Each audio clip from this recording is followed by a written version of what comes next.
नमस्कार। आज हमारी बात हो रही है मिस्टर सारांश से। और मिस्टर सारांश एक जुझारू व्यक्तित्व हैं और बड़े लंबे समय से वो मुझसे जुड़े हुए भी हैं। मैं समय समय पर उन्हें अपने वीडियो भी भेजता हूं, उनसे चर्चा भी करता हूं। तो मैं मिस्टर सारांश से सुनना चाहता हूं कि अभी तक जो बातें मैं कर रहा हूं वो उनको कितनी प्रैक्टिकल दिख रही हैं। जो मैं बहुत बड़े क्लेम कर रहा हूं कि देश की आय जो है, भारत सरकार की आय 20 गुना हो जाएगी और हमें अपने देशवासियों से टैक्स नहीं लेना होगा। किसानों की आमदनी 5 गुना हो जाएगी और उन्हें अपने खेत पर मजदूर नहीं ले जाना होंगे, ट्रेन मजदूर अपने टूल्स के साथ जाएंगे। उनके खेतों में जो बीज बोया जाएगा वो कौन सा बीज बोना है ये निर्णय तो किसान लेंगे, लेकिन जो है उन्हें उस बीज की कीमत नहीं चुकाना होगी। आज जो किसान मंडियों में परेशान होते हैं और हर जगह उनका शोषण होता है, उनके खेत में ही क्वालिटी कंट्रोल टीम जाके क्वालिटी ग्रेडिंग करेगी, जिसके 2 हिस्से होंगे। एक फिजिकल हिस्सा होगा और दूसरा उसका क्वालिटी एट्रीब्यूट होगा, टेस्ट वाला पार्ट होगा। ऐसे ही पैकेजिंग टीम अलग अलग क्वांटिटी में पैकेज करके QR कोड से कि किस किसान का है और उस किसान के कई खेत हो सकते हैं, तो किस खेत का ये माल है और इसकी क्वालिटी क्या है और इसकी कीमत भी जो है किसान ही तय करेगा। तो किसान जो है वो 2 MSP से 3 MSP के बीच की जो है ना कीमत तय करेगा। और आज जो उपभोक्ताओं को 5 गुना, 6 गुना, 7 गुना, जैसे एक टमाटर जो है 10 रुपए किलो किसान को मिलता है, मालूम पड़ा कि वो पब्लिक जो है उसे 40 रुपए में खरीद रही है, 60 रुपए में खरीद रही है, 100 रुपए में खरीद रही है। तो मिडिल मैन बहुत पैसा बना रहे हैं और किसान को आत्महत्या करना पड़ रही है। तो इस मॉडल में उसे किसी भी चीज का भुगतान नहीं करना है और उसके खेत से जैसे ही माल बाहर निकलेगा उसे 1 MSP मिल जाएगी और उस अन्न का मालिक वो किसान ही बना रहेगा। चाहे वो क्वालिटी कंट्रोल टीम हो, चाहे मजदूर हो, चाहे बीज वाला हो, चाहे बड़े बड़े पेड़ों को लगाने वाले सैपलिंग वाले हो, गौशाला बनाने वाली टीम हो, चाहे काऊ ब्रीडिंग सेंटर से जो गाय वहां पहुंचेंगी, इनमें से कोई भी भुगतान किसान को नहीं करना होगा। वो उसके लिए हमने किसान के 3 अकाउंट बनाए हुए हैं। एक अकाउंट है अर्निंग अकाउंट, जिसमें उसको 1 MSP मिलेगा। दूसरा अकाउंट का नाम है कॉस्ट सेटलिंग डेबिट अकाउंट, जहां भी जो भी भुगतान होना है वो उस अकाउंट से होंगे, किसान को अपनी पॉकेट से पैसा नहीं देना होगा। और तीसरा अकाउंट है वो है एसेट अकाउंट। हम जो भी एसेट क्रिएट करेंगे उसके किसान के वहां पर उस अकाउंट में उसकी वैल्यू जो है ना दर्शाई जाएगी और उसके इक्विवेलेंट भारत विकास निधि पैदा की जा सकती है। और एक भारत विकास निधि 1.1 रुपये के बराबर होगी। इसका मतलब है कि जो भी चीज आप विकास निधि से खरीदेंगे उसमें 10% का डिस्काउंट अपने आप मिल जाएगा। इवन जो लोग क्राइम फ्री भारत के इस मॉडल के हिस्सा नहीं हैं, वो 2% पैसा देके भारत विकास निधि को खरीद सकेंगे। और चूंकि एक भारत विकास निधि 1.1 रुपये के बराबर है, तो जो भी भारत विकास निधि को खरीदेगा उसे 8% का फायदा डे 1 पे मिल गया कि नहीं मिल गया। मतलब उसने जो है विकास निधि 2% देके खरीदी, राइट, और उसकी मार्केट में वैल्यू 1.1 रुपये है, तो 8% का फायदा उसको बिना किसी काम के हो मिल गया कि नहीं मिल गया।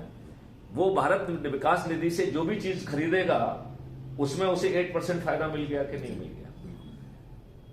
तो ऐसे बहुत सारे मॉडल हैं जिसमें कि 140 करोड़ लोगों को, जो कि आज हम अन्न की जो है और बहुत सारी फ्री भी बांट रहे हैं, इसमें एक भी फ्री भी नहीं मिलेगा। अभी जैसे पिछली बार भाजपा सरकार ने मध्य प्रदेश में और बाकी जगह भी लाडली बहना योजना चालू की। मेरा कहना है कि भाई लाडली बहना अकेला, लाडली भाई भी होना चाहिए, लाडले माँ बाप भी होना चाहिए, और हम उन्हें 2025 में 10,000 रुपए की रोजगार की गारंटी देंगे। तो उस परिवार की आय 40,000 रुपए प्रतिमाह हो जाएगी कि नहीं हो जाएगी? इसे हम 2027 तक 25,000 कर देंगे, तो उस किसान, उस परिवार की जो आज भूखा है, नंगा है, जिसके पास कोई हुनर नहीं है, उसकी आय 1 लाख रुपए हो जाएगी कि नहीं हो जाएगी? और 2029 तक हम पूरे इकोसिस्टम में उसे 50% की रिबेट का प्रावधान कर रहे हैं, तो उसकी क्रय शक्ति 2 लाख हो जाएगी कि नहीं हो जाएगी? जब उसकी क्रय शक्ति 2 लाख हो जाएगी, तो जो चीज भी हम उसको दे रहे हैं, जैसे मान लो हमने उसको ट्रेनिंग दिया, हमने उसको टूल्स दिए, हमने उसको पहनने के लिए कपड़े दिए, हमने उसको टीम के रिक्वायरमेंट के हिसाब से आवागमन का वाहन दिया, इन सब पे जो भी खर्च आएगा वो उसके डेबिट अकाउंट से चार्ज किया जाएगा, और उसका भुगतान तब होगा जब उसकी क्रय शक्ति हम 2 लाख कर देंगे। और चूंकि उसकी शक्ति 2 लाख होने वाली है, लिहाजा उसका घर बनाने के लिए क्राइम फ्री भारत का आर्किटेक्ट पहुंचेगा कि भाई साहब आपकी इतनी आमदनी होने वाली है, तो ये लोकेशन से आप कौन सी लोकेशन पसंद करेंगे, टिक कर दीजिए, और कैसा घर पसंद करेंगे ये भी टिक कर दीजिए। तो बताइए, ये लोग जो है, जो आज पीएम आवास योजना के तहत घर के लिए कर रहे हैं, जो उनको सूट भी नहीं करता है, वो डिजाइनर हाउस उन्हें मिल जाएगा कि नहीं मिल जाएगा? और आज की पीएम आवास योजना के बारे में तो मैं ये भी कहना चाहूंगा कि आपने भी शायद पढ़ा होगा और उसका वीडियो भी शायद देखा होगा, जिसमें टाइम्स ऑफ इंडिया के फर्स्ट पेज पर माननीय नरेंद्र मोदी जी का फोटो एक महिला के साथ छपा है, जिसको पीएम आवास का घर मिला है, और खोजी पत्रकार उस महिला के यहां पहुंच गए और उसका घर भी दिखाया जहां वो रह रही है, और वो 500 रुपए की किराए पे रह रही थी, और उसने कहा कि ना तो उसे कोई घर मिला, और उसे तो ये भी नहीं मालूम था कि फोटो कहां लिया गया। तो उसने अनुमान से बताया कि मैं उस ब्रिज के नीचे काम करती थी, हो सकता है वहां कहीं फोटो ले लिया हो। अब बताओ, यदि इस जानकारी पे जिस व्यक्ति ने उसका फोटो, गलत फोटो छापा है, यदि मैं माननीय नरेंद्र मोदी जी की जगह पे होता तो मैं उसे डिसमिस कर देता, लेकिन ऐसी कोई कार्रवाई की गई है एटलीस्ट मेरे संज्ञान में नहीं है। तो अब तक जो है सारांश जी, आपने मुझे बहुत सुना है। हम कह रहे हैं कि 21 लक्ष्यों के साथ ये देश बदल जाएगा, यहाँ के गुलामों के नियम कानून बदल जाएंगे, यहाँ की जो प्रशासनिक व्यवस्था है, जो कि अंग्रेजों की वो व्यवस्था है जो कि गुलाम भारतीयों के लिए बनाई गई थी, जिसमें पूरी व्यवस्था में बैठे लोग जो है वो लाट साहब हैं और अब भ्रष्ट भी हैं। वो अपना काम ठीक ढंग से नहीं कर रहे हैं, और वो अपना काम ठीक ढंग से नहीं कर रहे हैं, और भ्रष्टाचार भी कर रहे हैं, और आम जनता दुखी होकर उनको सहने के लिए विवश है।